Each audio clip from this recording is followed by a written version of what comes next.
দেশের কর্পোরেট ও আর্থিক খাতে স্বচ্ছতা ও জবাবদিহি বাড়াতে জোর দিচ্ছেন নীতি নির্ধারক ও ব্যবসায়ীরা। বিগত সরকারের আমলে ভুয়া আর্থিক প্রতিবেদন শুধু প্রতিষ্ঠান নয়, ক্ষতিগ্রস্ত করেছে ব্যাংকিং, বিনিয়োগ পরিবেশ সহ সামগ্রিক অর্থনীতিতে।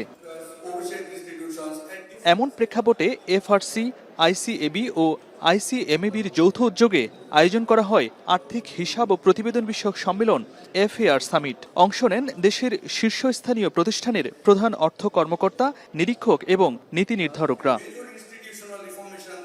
অর্থমন্ত্রী বলেন, বর্তমানে অর্থনীতিতে জেপি মর্গানের মতো বড় বিদেশি ফান্ড ম্যানেজার ও বিনিয়োগকারীরা আসতে আগ্রহী। হংকং থেকে বিলিয়ন ডলারের তহবিল এবং লন্ডনে বাংলাদেশি বন্ড চালুর প্রস্তাবও আসছে। তবে এসব বিনিয়োগ আনতে অডিটরদের আর্থিক প্রতিবেদনের উপর বিনিয়োগকারীদের আস্থা নিশ্চিত করতে হবে। We are getting so much interest from all over the world. All over the world. Fund managers are big ওয়েতে আসতেছে বাংলাদেশে। JP Morgan is coming.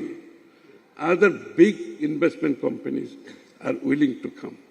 অতীতে অনেক ভুয়া কোম্পানি শেয়ার বাজারে তালিকাভুক্ত হয়েছে উল্লেখ করে মন্ত্রী বলেন, ব্যাংকের বোর্ড মেম্বাররাই ক্ষমতার অপব্যবহার করে নিজেদের নামে টাকা বের করে নিয়েছেন। বাংলাদেশে যেই ধরনের ফাইন্যান্সিয়াল ইনডিসিপ্লিন হয়েছে, নট জাস্ট ব্যাংকিং সেক্টর, সব জায়গাতে যারা ভালো শেয়ার অফার করতে পারে তারা কিন্তু এরকম একটা মার্কেটে আসার কোনো সুযোগ নাই।